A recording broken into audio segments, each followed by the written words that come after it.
Item ಯಾವುದೇ ಇರಲಿ try ಮಾಡಿ ಆಚಿ ಚಿಕನ್ ಮಸಾಲಾ. ಆಚಿ ಚಿಕನ್ ಮಸಾಲಾ.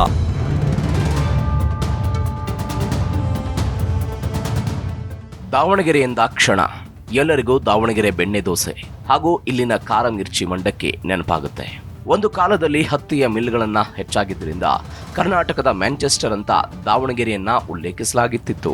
ಜವಳಿ ಉದ್ಯಮಕ್ಕೆ ರಾಜ್ಯದಲ್ಲಿಯೇ ಹೆಚ್ಚು ಪ್ರಸಿದ್ಧಿಯನ್ನ ದಾವಣಗೆರೆ ಪಡೆದುಕೊಂಡಿದೆ.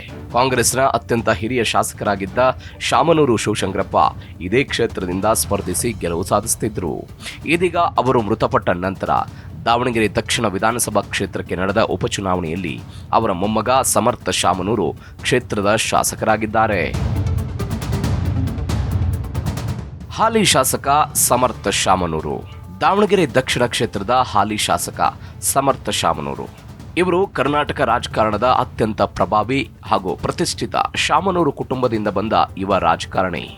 ಸಮರ್ಥ ಶಾಮನೂರು ದಾವಣಗೆರೆ ಜಿಲ್ಲೆಯ ಪ್ರಭಾವಿ ಲಿಂಗಾಯತ ನಾಯಕ ಹಾಗೂ ಹಿರಿಯ ರಾಜಕಾರಣಿ ದಿವಂಗತ ಶಾಮನೂರು ಶಿವಶಂಕರಪ್ಪನವರ ಮೊಮ್ಮಗ. ಇವರ ತಂದೆ ಎಸ್ ಮಲ್ಲಿಕಾರ್ಜುನ್ ದಾವಣಗೆರೆ ಉತ್ತರ ವಿಧಾನಸಭಾ ಕ್ಷೇತ್ರದ ಶಾಸಕರು. ಈ ಹಿಂದೆ ಸಿದ್ದರಾಮಯ್ಯನವರ ಸರ್ಕಾರದಲ್ಲಿ ತೋಟಗಾರಿಕಾ ಸಚಿವರಾಗಿ ಕಾರ್ಯನಿರ್ವಹಿಸಿದ್ರು. ಇವರ ತಾಯಿ ಡಾಕ್ಟರ್ ಪ್ರಭಾ ಮಲ್ಲಿಕಾರ್ಜುನ್. ಪ್ರಸ್ತುತ ಇವರು 2024 ಲೋಕಸಭಾ ಚುನಾವಣೆಯಲ್ಲಿ ದಾವಣಗೆರೆ ಲೋಕಸಭಾ ಕ್ಷೇತ್ರದಿಂದ ಸ್ಪರ್ಧಿಸಿ ಸಂಸದರಾಗಿದ್ದಾರೆ. ಸಮರ್ಥ ಶಾಮನೂರವರ ಅಜ್ಜ ಶಾಮನೂರು ಶಿವಶಂಕರಪ್ಪ ಇವರ ನಿಧನದಿಂದ ತೆರವಾದ ದಾವಣಗೆರೆ ದಕ್ಷಿಣ ವಿಧಾನಸಭಾ ಕ್ಷೇತ್ರಕ್ಕೆ 2026 ಏಪ್ರಿಲ್ ಅಲ್ಲಿ ಉಪಚುನಾವಣೆ ಜರುಗಿತು. ಈ ಉಪಚುನಾವಣೆಗೆ ಸಮರ್ಥ ಶಾಮನೂರು ಮೊದಲ ಬಾರಿಗೆ ಚುನಾವಣೆಗೆ ಸ್ಪರ್ಧೆ ಮಾಡಿದರು. ಚುನಾವಣೆಗೆ ಟಿಕೆಟ್ ಘೋಷಣೆ ಆಗುವ ಮೊದಲೇ ತಮ್ಮ ನಾಮಪತ್ರವನ್ನು ಸಲ್ಲಿಸುವ ಮುಖಾಂತರ ಇಡೀ ರಾಜ್ಯದ ಗಮನ ಸೆಳೆದಿದ್ದ ಸಮರ್ಥ ಶಾಮನೂರು ಕೊನೆಗೆ ಕಾಂಗ್ರೆಸ್ ಹೈಕಮಾಂಡ್ ಇವರಿಗೆ ಟಿಕೆಟ್ ಅನ್ನು ನೀಡಿತು. ಹೀಗಾಗಿ ಕಾಂಗ್ರೆಸ್ ಅಭ್ಯರ್ಥಿಯಾಗಿ ಸ್ಪರ್ಧಿಸಿದ ಸಮರ್ಥ ಶಾಮನೂರು 69,578 ಮತಗಳನ್ನು ಪಡೆದು ಬಿಜೆಪಿಯ ಶ್ರೀನಿವಾಸ ಟಿ ದಾಸಕರಿಯಪ್ಪ ಅವರ ವಿರುದ್ಧ 5,708 ಮತಗಳ ಅಂತರದಿಂದ ಜಯಗಳಿಸುವ ಮೂಲಕ ಮೊದಲ ಪ್ರಯತ್ನದಲ್ಲೇ ವಿಧಾನಸಭೆ ಪ್ರವೇಶ ಮಾಡಿದರು.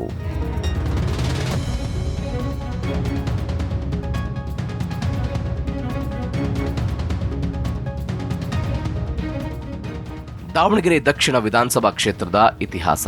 ದಾವಣಗೆರೆ ಕ್ಷೇತ್ರ 2008ರಲ್ಲಿ ಮರು ವಿಂಗಡಣೆಯಾಗಿ ದಾವಣಗೆರೆ ದಕ್ಷಿಣ ಅನ್ನೋ ಹೊಸ ಕ್ಷೇತ್ರ ರಚನೆ ಆಯಿತು. 2008ರಿಂದ 2023ರವರೆಗೆ ಒಟ್ಟು 4 ಚುನಾವಣೆಗಳು ನಡೆದಿದ್ದು ಈ 4 ಬಾರಿಯೂ ಕಾಂಗ್ರೆಸ್ನ ಮಾಜಿ ಸಚಿವ ದಿವಂಗತ ಶಾಮನೂರು ಶಿವಶಂಕರಪ್ಪನವರೇ ಗೆಲುವು ಸಾಧಿಸಿದ್ರು.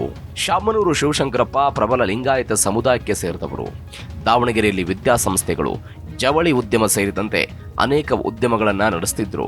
ದಾವಣಗೆರೆ ಉತ್ತರ ಮತ್ತು ದಕ್ಷಿಣ ಕ್ಷೇತ್ರಗಳೆಂದು ವಿಂಗಡಣೆಯಾಗುವ ಮುನ್ನ ದಾವಣಗೆರೆ ಕ್ಷೇತ್ರಕ್ಕೆ ನಡೆದ ಚುನಾವಣೆಯಲ್ಲಿ ಶಾಮನೂರು ಶಿವಶಂಕರಪ್ಪ 1994 ಹಾಗೂ 2004 ಹೀಗೆ 2 ಬಾರಿ ಗೆಲುವು ಸಾಧಿಸಿ ವಿಧಾನಸಭೆ ಪ್ರವೇಶ ಮಾಡಿದ್ರು. 2008ರಲ್ಲಿ ಸೃಷ್ಟಿಯಾದ ಕ್ಷೇತ್ರದಲ್ಲಿ ನಡೆದ ಮೊದಲ ಚುನಾವಣೆಯಲ್ಲಿ ಶಾಮನೂರು ಶಿವಶಂಕರಪ್ಪ ಬಿಜೆಪಿ ಅಭ್ಯರ್ಥಿ ಯಶವಂತರಾವ್ ಜಾಧವ್ ಅವರ ವಿರುದ್ಧ 6,358 ಮತಗಳ ಅಂತರದಿಂದ ಗೆಲುವು ಸಾಧಿಸಿದ್ರು. ಶಾಮನೂರು 41,675 ಮತ ಪಡೆದರೆ ಯಶವಂತರಾಯ್ 35,317 ಮತಗಳನ್ನು ಪಡೆದರು. 2013ರ ಚುನಾವಣೆಯಲ್ಲಿ 66,320 ಮತಗಳನ್ನು ಪಡೆದ ಶಾಮನೂರು 40,158 ಮತ ಪಡೆದಿದ್ದ ಜೆಡಿಎಸ್ ಅಭ್ಯರ್ಥಿ ಕೆ ಸೈಯದ್ ಸೈಫುಲ್ಲಾ ಅವರನ್ನು ಸೋಲಿಸಿದರು. ಈ ವೇಳೆ 3 ಭಾಗಗಳಾಗಿದ್ದ ಬಿಜೆಪಿ 3ನೇ ಸ್ಥಾನಕ್ಕೆ ತಳ್ಳಲ್ಪಟ್ಟಿತು.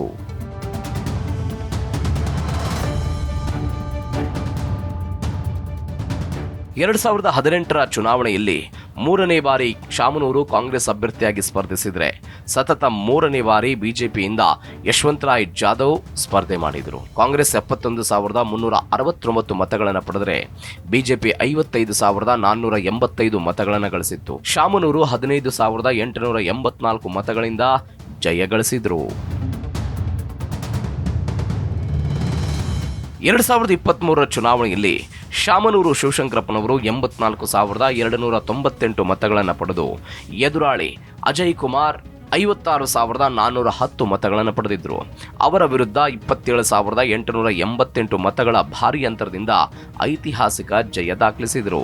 2023ರ ಸಾರ್ವತ್ರಿಕ ಚುನಾವಣೆಯಲ್ಲಿ ಶಾಮನೂರು ಕುಟುಂಬ ಸುಮಾರು 28,000 ಮತಗಳ ಭರ್ಜರಿ ಅಂತರದಿಂದ ಗೆದ್ದಿತ್ತು. ಆದರೆ ಈ ಉಪಚುನಾವಣೆಯಲ್ಲಿ ಈ ಅಂತರ ಗಣನೀಯವಾಗಿ ಕುಸಿತವಾಯಿತು. ಅಂತಿಮವಾಗಿ ಸಮರ್ಥ ಶಾಮನೂರು ಅವರು ಕೇವಲ 5,708 ಮತಗಳ ಅಲ್ಪ ಅಂತರದಿಂದ ಜಯಬೇರಿ ಬಾರಿಸಿದ್ರು. ಈ ನಿಕಟ ಪೈಪೋಟಿ ಕ್ಷೇತ್ರದಲ್ಲಿ ಬಿಜೆಪಿ ಎಷ್ಟರ ಮಟ್ಟಿಗೆ ಬಲಗೊಂಡಿದೆ ಅನ್ನೋದನ್ನ ಸಾಬೀತುಪಡಿಸಿತು. ಚುನಾವಣೆ ಘೋಷಣೆಯಾದ ದಿನದಿಂದಲೇ ಕ್ಷೇತ್ರದಲ್ಲಿ ತೀವ್ರ ಹಗ್ಗಜಗ್ಗಾಟ ಶುರುವಾಗಿತ್ತು. ದಾವಣಗೆರೆ ದಕ್ಷಿಣದಲ್ಲಿ ಅತಿ ಹೆಚ್ಚು ಮುಸ್ಲಿಂ ಮತದಾರ ಇರೋದ್ರಿಂದ ಈ ಬಾರಿ ಮುಸ್ಲಿಂ ಅಭ್ಯರ್ಥಿಗೆ ಕಾಂಗ್ರೆಸ್ ಟಿಕೆಟ್ ಕೊಡಬೇಕು ಅನ್ನೋ ಒತ್ತಡವಿತ್ತು. ಆದರೆ ಹೈಕಮಾಂಡ್ ಕೊನೆಗೂ ಶಾಮನೂರು ಕುಟುಂಬದ ಕುಡಿಗೆ ಟಿಕೆಟ್ ಕೊಟ್ಟಿದ್ದರಿಂದ ಆರಂಭದಲ್ಲಿ ಭಿನ್ನಮತ ಎದ್ದಿತ್ತು. ಮುಸ್ಲಿಂ ಮತಗಳು ಚದುರಿ ಹೋಗದಂತೆ ತಡೆಯುವುದಕ್ಕೆ ಕಾಂಗ್ರೆಸ್ ಕೊನೆಯ ಕ್ಷಣದ ತನಕ ಬೆವರು ಹರಿಸಬೇಕಾಯಿತು. ಜಾತಿವಾರು ಲೆಕ್ಕಾಚಾರ. ಕ್ಷೇತ್ರದಲ್ಲಿ 2 ಲಕ್ಷ ಮತದಾರರಿದ್ದರು. ಲಿಂಗಾಯತ 38,000, ಕುರುಬರು 20,000, ಮುಸ್ಲಿಮರು 59,000, ಎಸ್ಟಿ 15,000, ಎಸ್ಸಿ 21,000, ಮರಾಠರು 16,000, ಈಡಿಗರು 2,500, ಉಪ್ಪಾರರು 8,000 ಸೇರಿದಂತೆ ಚಿಕ್ಕಪುಟ್ಟ ಸಮುದಾಯದ 20,000 ಮತಗಳು ಈ ಕ್ಷೇತ್ರದಲ್ಲಿವೆ.